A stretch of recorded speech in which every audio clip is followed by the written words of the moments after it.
Hello, this is Crystal, and today I'd like to talk about my digital identity. It seems as though more people than not these days have one.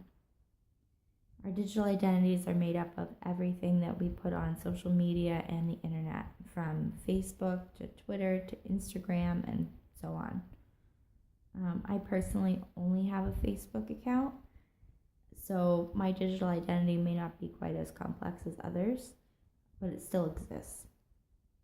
And while it is shaped by who I am as a person, the real question is whether or not it also shapes who I am. After reading this week's resources, I believe it does. My digital identity is different from my real world self in a number of ways. Those who know me personally know my personality, know my likes and dislikes, and know the things that are important to me. And while the two are one and the same because my Facebook posts are reflective of those things, they are modified in such a way that I do not share the everyday mundane tasks that I do, or my personal defeats, or my heartbreaks, or maybe the fact that I stubbed my toe that morning. My digital identity is like a performance. What I have found difficult is that the interconnectedness of social media has blurred many lines. In my professional life, I'm just that, professional. In my personal life, I may be a bit more lax about the jokes I find funny, or discussing politics or other things that may be controversial. With mediums like Facebook, it can be difficult to separate the two. When you know what you are choosing to like or share or comment will be public and visible to the world,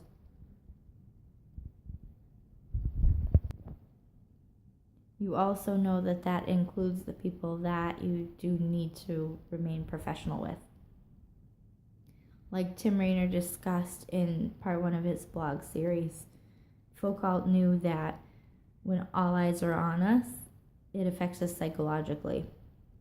When we show people our virtual identities, we are exposed to the virtual panopticon, and we adjust and tailor our behavior accordingly because we know we're being watched. In this way, when I know the world will see things that I post, I hesitate to like something, perhaps inappropriate, or follow certain pages that I know may impact what others will see and therefore affect what kind of person they will believe me to be. My digital identity, as a result, is a product of the social and technological context in which I live. Socially, I'm limited by others' impressions and judgments of me based on my digital presence. But while at least in our understanding of actual technological limitations on what we can post, technologically, I'm not limited. And the compromise between the two becomes who I am. When you realize that the social media online world is really your oyster, you begin to understand that you can express yourself in any way, shape, or form that you choose. There have been numerous people who have done this. They've gone from unknown to famous, or expressed their skills and talents more fully to a wider audience. Or maybe they've branded themselves to better represent their personal businesses. Technology lets you choose the best parts of yourself to share with others while leaving out the parts that you may not feel are positive aspects. In doing so, you express yourself, only the better version of yourself that you've envisioned.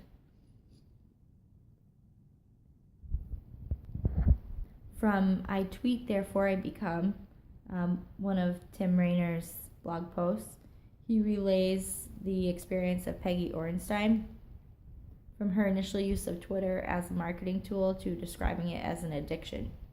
Peggy realized that tweeting was a powerful way of expressing herself. And soon after her start with Twitter, the real enjoyment came from not only expressing herself, but the art of creating that expression and developing who she was through 140 words or less. In this way, technology shapes our identities. If we always represent ourselves a certain way to